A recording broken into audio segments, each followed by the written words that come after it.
علیکم دوستو، حضرت سلیمان علیہ السلام اللہ تعالیٰ کے برگزیدہ نبی اور حضرت داؤد علیہ السلام کے فرزند ارجمند ہیں۔ والد کے انتقال کے بعد کم عمری میں ہی تخت نشین ہو گئے۔ آپ علیہ السلام کی بادشاہت ایک مثالی بادشاہت تھی، کیونکہ یہ بادشاہت صرف انسانوں پر محدود نہیں تھی، بلکہ یہ بادشاہت جنات پر، ہواؤں پر، چرند پرند پر اور دنیا کی ہر چیز پر تھی۔ آپ علیہ السلام کو اللہ تعالیٰ نے جانوروں کی بولیوں کا علم بھی عطا فرما رکھا تھا۔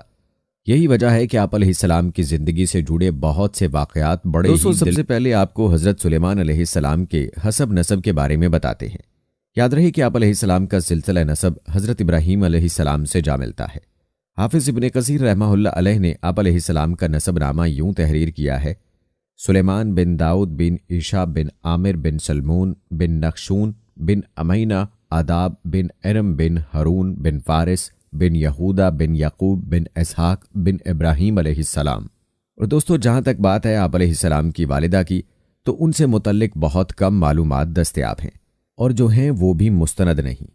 البتہ ابن ماجہ میں ایک حدیث ہے، رسول اللہ صلی اللہ علیہ وآلہ وسلم نے فرمایا، سلیمان بن داؤد علیہ السلام کی والدہ نے ایک دفعہ نصیحت فرمائی، بیٹا رات بھر سوتے ہی نہ رہا کرو، اس لیے کہ رات کے اکثر حصے کو نیند میں گزارنا انسان کو قیامت کے دن اعمال خیر سے محتاج بنا دیتا ہے۔ دوستو، یاد رہے کہ اللہ تعالیٰ نے حضرت سلیمان علیہ السلام کو بہت سے معجزے عطا فرمائے تھے، جن میں سے چند یہ ہیں۔ نمبر 1، ایسی عظیم بادشاہت جو ان سے پہلے کسی کو نصیب ہوئی نہ ان کے بعد کسی کو میسر آئے گی۔ نمبر 2، انسانوں کے علاوہ جنوں اور شیاطین کو ان کے تابع کر دیا۔ نمبر 3، ہر طرح کے جانوروں کو نہ صرف آپ علیہ السلام کا فرما بردار کیا، بلکہ ان کی بولیاں سمجھنے اور بولنے کی صلاحیت بھی عطا فرمائی۔ نمبر 4، ہوا کو مسخر کر دیا کہ آپ علیہ السلام 1 ماہ کی مسافت صبح و شام میں طے کر لیا کرتے تھے۔ نمبر 5، ان کے لیے پگھلے ہوئے تانبے کا چشمہ جاری کر دیا۔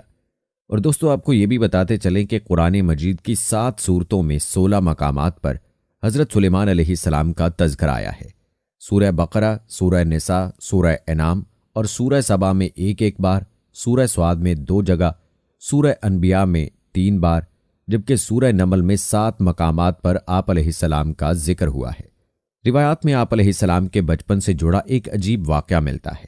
حضرت سلیمان علیہ السلام کو اللہ تعالیٰ نے علم و حکمت، فہم و فراست، فطانت و ذہانت اور بے پناہ قوت فیصلہ سے نوازا تھا۔ ایک مرتبہ حضرت داؤد علیہ السلام کے دربار میں 2 افراد ایک مقدمہ لے کر حاضر ہوئے۔ ان میں ایک بکری والا اور دوسرا کسان تھا۔ کسان نے دعویٰ کیا کہ اس شخص کی بکریوں نے میرے کھیت میں گھس کر اسے تباہ و برباد کر ڈالا۔ حضرت داؤد علیہ السلام نے اپنے علم و تجربے کے پیش نظر فیصلہ دیا کہ کھیتی کا نقصان بکریوں کے ریوڑ کی قیمت کے برابر ہے، لہٰذا بکریوں کا پورا ریوڑ بطور تاوان مدعی کو دے دیا جائے۔ فریقین عدالت سے باہر نکلے تو دروازے پر نوعمر حضرت سلیمان علیہ السلام سے ملاقات ہو گئی۔ انہوں نے مقدمے کے بارے میں دریافت کیا اور فیصلہ سن کر دونوں کو لے کر والد محترم کی خدمت میں حاضر ہوئے اور گزارش کی، اگر اجازت ہو تو اس فیصلے سے متعلق اپنی رائے پیش کروں۔ اجازت ملنے پر حضرت سلیمان علیہ السلام بولے، آپ علیہ السلام بکریاں تو کھیت والے کو دے دیں تاکہ وہ ان سے فائدہ اٹھاتا رہے، اور کھیت کی زمین بکریوں والے کے سپرد کر دیں کہ وہ اس میں کاشت کر کے کھیت کو اس حالت میں لے آئے جیسا بکریوں کے چرنے سے پہلے تھا، پھر کھیت واپس کسان کو دے دیں اور بکریاں بکری والے کو۔ حضرت داؤد علیہ السلام کو یہ فیصلہ بہت پسند آیا، اور اسی کا تذکرہ قرآن کریم میں یوں ہوا، اور داؤد علیہ السلام اور سلیمان علیہ السلام کو یاد کیجئے جبکہ وہ کھیت کے معاملے میں فیصلہ کر رہے تھے کہ کچھ لوگوں کی بکریاں رات کو چر گئی تھیں اور ہم ان کے فیصلے میں موجود تھے اور ہم نے اس کا صحیح فیصلہ سلیمان کو سمجھا دیا۔ دوستو، یاد رہے کہ حضرت سلیمان علیہ السلام نے اللہ تعالیٰ سے اپنی بادشاہت کے لیے دعا مانگی تھی، جیسا کہ قرآن مجید میں آپ علیہ السلام کی دعا موجود ہے کہ حضرت سلیمان علیہ السلام نے یوں دعا مانگی، اے میرے پروردگار، میری مغفرت فرما اور مجھے ایسی بادشاہت عطا کر جو میرے بعد کسی کو بھی میسر نہ ہو، بے شک تو بڑا عطا فرمانے والا ہے۔ حضرت سلیمان علیہ السلام کی یہ دعا اللہ کے دین کے غلبے ہی کے لیے تھی، چنانچہ اللہ عز و جل نے دعا قبول فرمائی اور انہیں عظیم الشان حکومت عطا فرمائی۔ آپ ہفتے اقلیم کے بادشاہ تھے، دنیا کی ہر شے آپ علیہ السلام کے مطیع اور فرما بردار تھی۔ ہوا کو حکم دیتے تو وہ مہینوں کا سفر گھنٹوں میں طے کر دیتی، چرند پرند ہر حکم کی تابے داری کے لیے حاضر ہوتے، سرکش جنات ہر وقت ہاتھ باندھے احکامات کی بجا آوری کے لیے تیار رہتے اور شیاطین زنجیروں میں جکڑے رہتے، جیسا کہ سورہ انبیاء میں ارشاد ہے، اور ہم نے تیز ہوا سلیمان علیہ السلام کے تابع کر دی جو ان کے حکم سے اس ملک میں چلتی تھی جس میں ہم نے برکت دی تھی، یعنی ملک شام، اور ہم ہر چیز سے باخبر ہیں۔ حضرت حسن بصری رحمہ اللہ علیہ فرماتے ہیں کہ ہوا کے مسخر کرنے کا واقعہ حضرت سلیمان علیہ السلام کے ساتھ اس وقت پیش آیا جب آپ علیہ السلام اپنے لشکری گھوڑوں کے معائنے میں مصروف تھے۔ اسی اثناء میں آپ علیہ السلام کی عصر کی نماز فوت ہو گئی۔ چونکہ اس غفلت کا سبب گھوڑے بنے تھے، لہذا انہوں نے اپنے ان خوبصورت اور بیش بہا گھوڑوں کو ذبح کر دیا۔ حضرت سلیمان علیہ السلام نے جب اپنی سواری کے جانور قربان کر دیے تو اللہ تعالیٰ نے انہیں اس سے بہتر سواری عطا فرما دی اور ہوا کو مسخر کر دیا۔ دوستو، حضرت سلیمان علیہ السلام کے ان گھوڑوں کا واقعہ قرآن کریم کی سورہ صاد کی آیت 31، 32 اور 33 میں یوں موجود ہے۔ ارشاد باری تعالیٰ ہے، اور ہم نے سلیمان کے لیے ہوا کو مسخر کر دیا کہ صبح کی منزل مہینے بھر کی ہوتی تھی اور شام کی منزل بھی، یعنی حضرت سلیمان علیہ السلام مائے آیان سلطنت اور لشکر تخت پر بیٹھ جاتے، اور جدھر آپ علیہ السلام کا حکم ہوتا ہوائیں اسے اتنی رفتار سے لے جاتی کہ ایک مہینے جتنی مسافت صبح سے دوپہر تک کی ایک منزل میں طے ہو جاتی، اور پھر اس طرح ایک مہینے کی مسافت دوپہر سے رات تک میں، یعنی اس طرح ایک دن میں 2 مہینوں کی مسافت طے ہوتی۔ ابن ابی حاتم نے حضرت سعید بن جبیر رضی اللہ تعالی عنہ سے نقل کیا ہے کہ تخت سلیمانی پر 6 لاکھ کرسیاں رکھی جاتی تھیں، جن پر حضرت سلیمان علیہ السلام کے ساتھ اہل ایمان انسان اور ان کے پیچھے اہل ایمان جنات بیٹھتے۔ پھر پرندوں کو حکم ہوتا کہ وہ تخت پر سایہ کر لیں تاکہ آفتاب کی تپش سے تکلیف نہ ہو۔ ہوا اس عظیم الشان تخت کو اٹھا کر جہاں کا حکم ہوتا وہاں پہنچا دیتی۔ بعض روایات میں ہے کہ اس ہوائی سفر کے وقت پورے راستے حضرت سلیمان علیہ السلام سر جھکائے اللہ کے ذکر و شکر میں مشغول رہتے۔ دوستو، اب مختصراً بات کرتے ہیں آپ علیہ السلام کے تسخیر جنات و شیاطین کی۔ جیسا کہ پہلے بھی ذکر ہوا ہے کہ اللہ تعالیٰ نے جنات اور شیاطین کو بھی حضرت سلیمان علیہ السلام کا تابع اور فرما بردار بنا دیا تھا، جو نوکروں چاکروں کی طرح آپ علیہ السلام کا ہر حکم بجا لاتے۔ وہ آپ علیہ السلام کے لیے سمندر کی تہ سے قیمتی موتی، ہیرے جواہرات نکال لاتے۔ حضرت سلیمان علیہ السلام کو بڑی اور خوبصورت عمارتیں بنانے کا شوق تھا، چنانچہ وہ آپ علیہ السلام کے حکم پر شاندار عمارتیں بناتے۔ اگر ان میں سے کوئی سرکشی کرتا تو حضرت سلیمان علیہ السلام اسے سزا دیتے اور زنجیروں میں جکڑ دیتے، جیسا کہ قرآن کریم میں ارشاد ہے، ہم نے بہت سے شیاطین بھی ان کے تابع کیے تھے جو ان کے فرمان سے غوطے لگاتے تھے اور اس کے سوا بھی بہت سے کام کرتے تھے، اور ان کے نگہبان ہم ہی تھے۔ یاد رہے کہ ان جنوں میں بھی 2 طرح کے جنات تھے۔ ایک تو اہل ایمان تھے جو اپنے نبی کا ہر حکم مذہبی فریضہ سمجھ کر پورا کرتے، لیکن جو جن کافر تھے انہیں شیطان کہا گیا۔ وہ اپنے کفر اور سرکشی کے باوجود حضرت سلیمان علیہ السلام کے تابع فرمان تو رہتے، لیکن ان سے نقصان کا بھی اندیشہ تھا، اس لیے اللہ تعالیٰ نے ان کی حفاظت فرمائی۔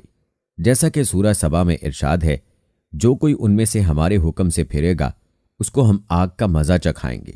مفسرین فرماتے ہیں کہ اللہ تعالیٰ نے ایک فرشتہ مقرر فرما دیا تھا جس کے ہاتھ میں آگ کا سونٹا ہوتا، جو جن حضرت سلیمان علیہ السلام کے حکم سے سرتابی کرتا، فرشتہ اسے سونٹا مارتا جس سے وہ جل کر بھسم ہو جاتا۔ دوستو، بات کرتے ہیں تانبے کے چشمے کی۔ قرآن مجید میں ارشاد باری تعالیٰ ہے، اور ہم نے ان کے لیے تانبے کا چشمہ بہا دیا۔ سورہ سبا آیت نمبر 12۔ اللہ تعالیٰ کی جانب سے حضرت سلیمان علیہ السلام کو عطا کیے گئے معجزات میں سے ایک پگھلے ہوئے تانبے کے وہ چشمے ہیں جن میں جنات بڑی بڑی دیگیں، لگن، برتن اور بحری جہاز تیار کیا کرتے تھے۔ تورات اور جدید تاریخی تحقیقات سے پتہ چلتا ہے کہ حضرت سلیمان علیہ السلام نے بڑے پیمانے پر بحری تجارت کا سلسلہ شروع کیا تھا۔ تورات اور جدید تاریخی تحقیقات سے پتہ چلتا ہے کہ حضرت سلیمان علیہ السلام نے بڑے پیمانے پر بحری تجارت کا سلسلہ شروع کیا تھا۔ ایک طرف اسیون جابر سے ان کے تجارتی جہاز بحر احمر میں یمن اور دوسرے جنوبی و مشرقی ممالک کی طرف جاتے، اور دوسری طرف بحر روم کی بندرگاہوں سے ان کا بیڑا، جسے بائبل میں ترسی بیڑا کہا گیا ہے، مغربی ممالک کی طرف جایا کرتا تھا۔ کہا جاتا ہے کہ اسیون جابر میں ان کے زمانے کی ایک عظیم الشان بھٹی ملی ہے۔ آثار قدیمہ کے ماہرین کا اندازہ ہے کہ یہاں ادوم کے علاقے عربا کی کانوں سے خام لوہا اور تانبا لایا جاتا اور اس بھٹی میں پگھلا کر اسے دوسرے کاموں کے علاوہ جہاز سازی میں بھی استعمال کیا جاتا تھا۔ اس سے قرآن مجید کی اس آیت کا مفہوم واضح ہوتا ہے جو سورہ سبا میں حضرت سلیمان علیہ السلام کے متعلق آئی ہے۔ ہم نے ان کے لیے پگھلی ہوئی دھات کا چشمہ بہا دیا۔ دوستو، اب بات کرتے ہیں آپ علیہ السلام کے جانوروں کی بولیوں کے علم کی۔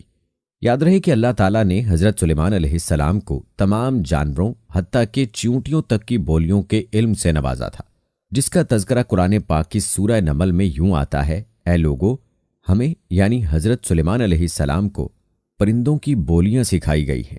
اور اسی سورہ مبارکہ میں ذکر ہے کہ ایک مرتبہ حضرت سلیمان علیہ السلام اپنے لاؤ لشکر کے ساتھ ایک ایسے میدان سے گزرے جہاں چیونٹیوں کی بڑی بستی تھی۔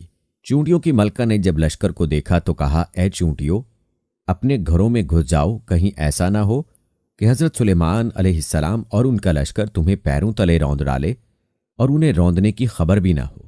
یہ بات سن کر حضرت سلیمان علیہ السلام مسکرا دیے اور اللہ کا شکر بجا لائے اور کہنے لگے: اے میرے رب، مجھے توفیق عنایت کر کے جو احسان تو نے مجھ پر اور میرے والدین پر کیے ہیں ان کا شکر کروں اور ایسے نیک کام کروں کہ تو ان سے خوش ہو جائے اور مجھے اپنی رحمت سے اپنے نیک بندوں میں داخل فرما۔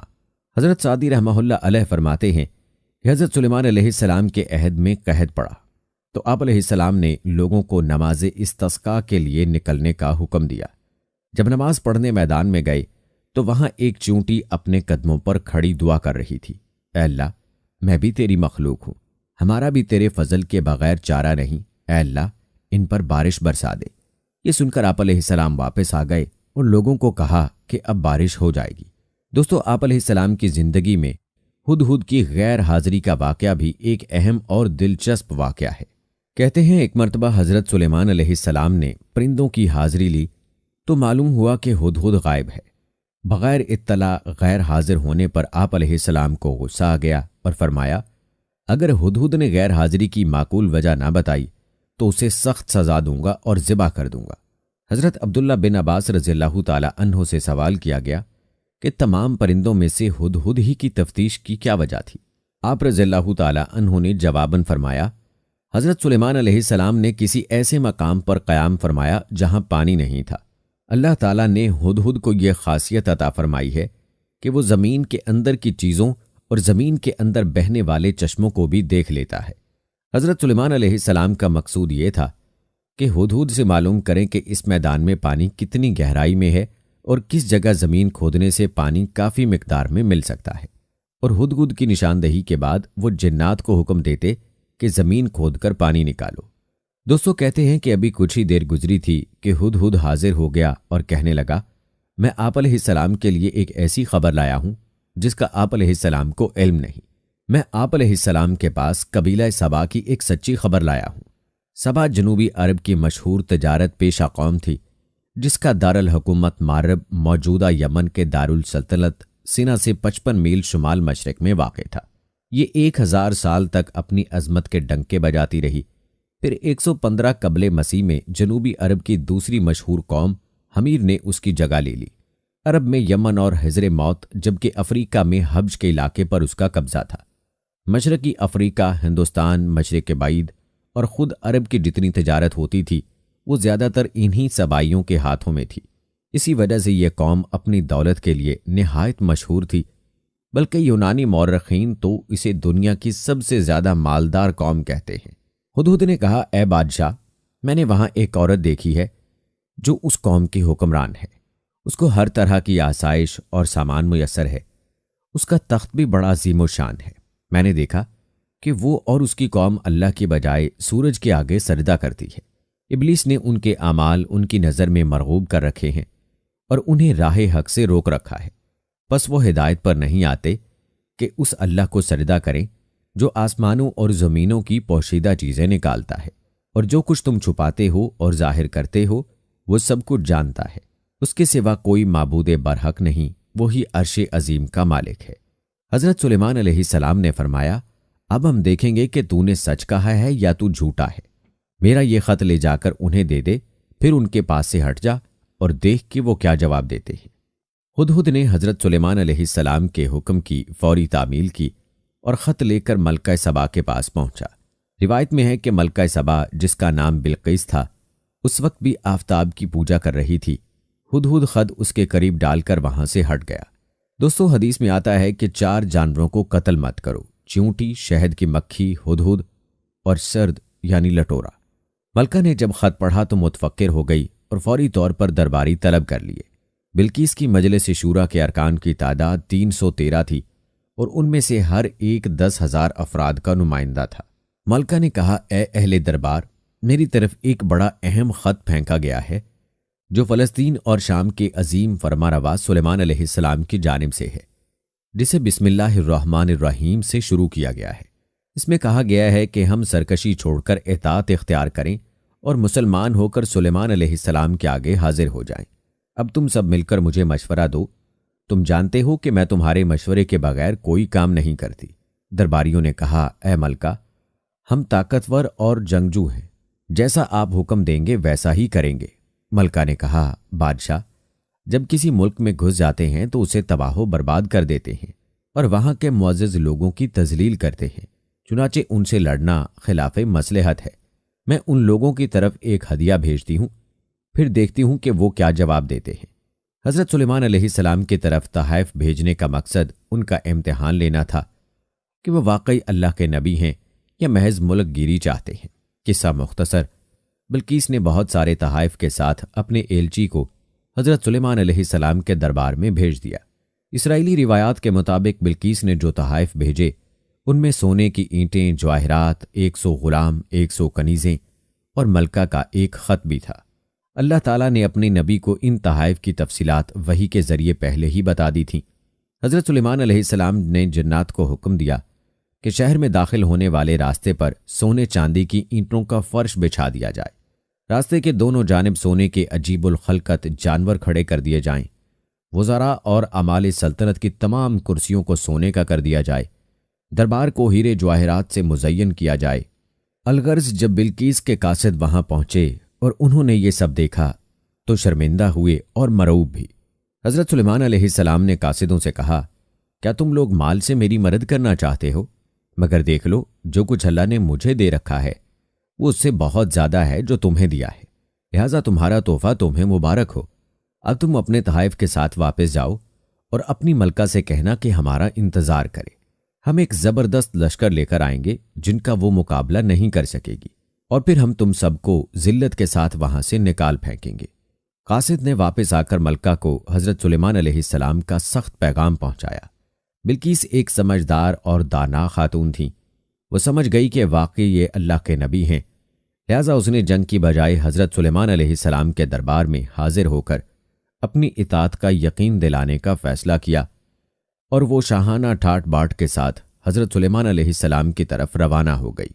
دوستو روایات میں آتا ہے کہ حضرت سلیمان علیہ السلام کو اللہ تعالیٰ نے وحی کے ذریعے مطلع فرما دیا کہ بلقیس تمہاری فرما بردار بن کر حاضر ہو رہی ہے۔ چنانچہ حضرت سلیمان علیہ السلام نے اپنے درباریوں سے کہا، تم میں سے کون ملکہ کا تخت میرے پاس لا سکتا ہے، قبل اس کے کہ وہ لوگ مسلمان ہو کر میرے پاس پہنچے؟ جنوں میں سے ایک کبھی ہیکل جن نے کہا، میں اس تخت کو حاضر کر دوں گا قبل اس کے کہ آپ علیہ السلام اپنی جگہ سے اٹھیں۔ میں اس کی طاقت رکھتا ہوں اور امانت دار بھی ہوں۔ پھر جس شخص کے پاس کتاب کا علم تھا وہ بولا، میں آپ علیہ السلام کی پلک چھپکنے سے پہلے اسے لائے دیتا ہوں۔ جو ہی سلیمان علیہ السلام نے وہ تخت اپنے پاس رکھا ہوا دیکھا، پکار اٹھے، یہ سب میرے رب کا فضل ہے تاکہ وہ مجھے آزمائے کہ میں شکر کرتا ہوں یا ناشکری۔ شکر گزار اپنے ہی نفع کے لیے شکر گزاری کرتا ہے، اور جو ناشکری کرے تو میرا رب بے نیاز اور بزرگ و برتر ہے۔ دوستو وہ شخص کون تھا جو پلک چھپکنے سے پہلے ہی تخت دربار سلیمانے میں لے آیا؟ مفسرین کے مطابق وہ شخص حضرت سلیمان علیہ السلام کا کوئی دوست تھا۔ ابن اسحاق رحمہ اللہ علیہ نے اس کا نام آصف بن برخیہ بتایا ہے۔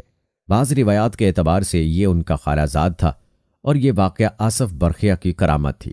کہا جاتا ہے کہ اس تخت کا طول 80 ہاتھ، عرض 40 ہاتھ اور اونچائی 30 ہاتھ تھی۔ اس میں موتی، سرخ یاقوت اور سبز زمرد جڑے ہوئے تھے۔ دوستو اب بات کرتے ہیں بلقیس کی محل میں آمد کی۔ روایات میں آتا ہے حضرت سلیمان علیہ السلام نے ملکہ کا امتحان لینے کے لیے ان کے تخت میں کچھ رد و بدل کروا دیا۔ جب وہ آئیں تو ان سے پوچھا، کیا تمہارا تخت بھی اسی طرح کا ہے؟ انہوں نے کہا، یہ تو گویا ہو بہو وہی ہے، اور ہمیں تو پہلے ہی معلوم ہو گیا تھا اور ہم فرما بردار ہو چکے ہیں۔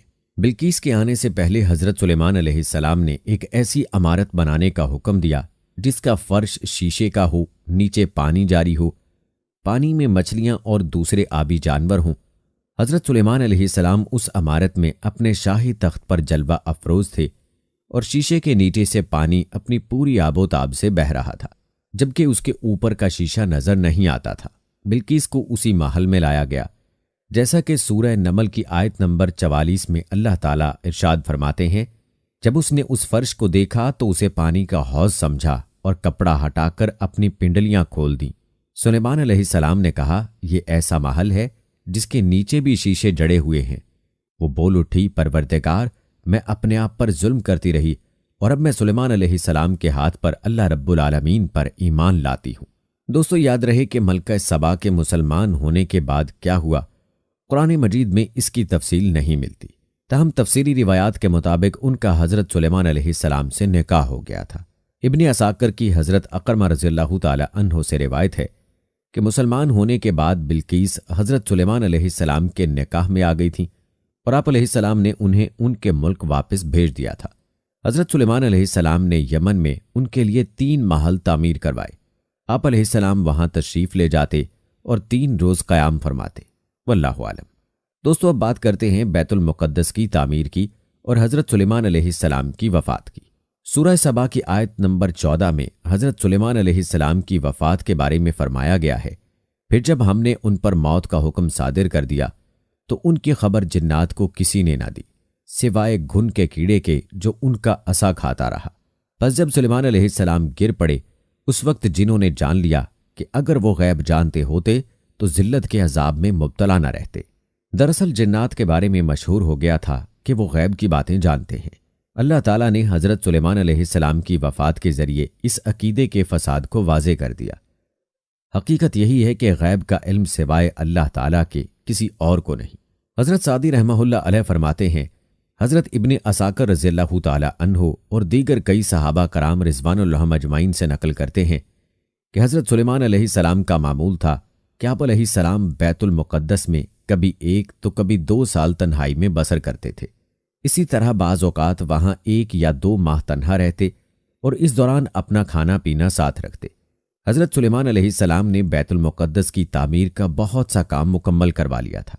کچھ کام باقی تھا جو جنات سر انجام دے رہے تھے، جنوں کی طبیعت میں سرکشی غالب ہے، لیکن وہ آپ علیہ السلام کے خوف سے کام کرتے رہتے تھے۔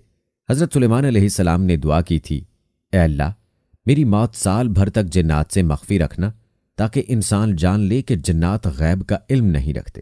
دوسری وجہ یہ تھی کہ اس دوران بیت المقدس کا کام بھی مکمل ہو جائے، کیونکہ اگر جنات کو آپ علیہ السلام کی وفات کا علم ہو جاتا تو وہ کام چھوڑ دیتے۔ چنانچہ جب موت کا وقت قریب آیا تو آپ علیہ السلام عبادت کے لیے بیت المقدس میں اپنی مخصوص محراب میں داخل ہو گئے۔ یہ محراب شفاف شیشے کی بنی ہوئی تھی، جس میں سے باہر سے اندر کی سب چیزیں نظر آتی تھیں۔ آپ علیہ السلام اپنے معمول کے مطابق عصا کا سہارا لے کر کھڑے ہو گئے۔ وقت مقررہ پر روح قبض کر لی گئی، مگر حضرت سلیمان علیہ السلام عصا کے سہارے اپنی جگہ پر کھڑے رہے۔ جنات یہی سمجھتے رہے کہ وہ عبادت میں مشغول ہیں، اسی لیے وہ تعمیراتی کام میں لگے رہے، یہاں تک کہ 1 سال گزر گیا اور بیت المقدس کا بقیہ کام بھی مکمل ہو گیا۔ دیمک نے عصا کی لکڑی کو اندر سے کھا کھا کر کمزور کر دیا تھا، جس کی وجہ سے ایک دن عصا ٹوٹ گیا۔ اس وقت جنات کو آپ علیہ السلام کی وفات کی خبر ہوئی۔ حضرت بغوی رحمہ اللہ علیہ نے علماء تاریخ کے حوالے سے نقل کیا ہے کہ حضرت سلیمان علیہ السلام کی عمر 53 سال تھی اور ان کی سلطنت 40 سال رہی۔ انہوں نے 13 سال کی عمر میں سلطنت کا کام سنبھال لیا تھا اور بادشاہت کے 4تھے سال بیت المقدس کی تعمیر شروع کی۔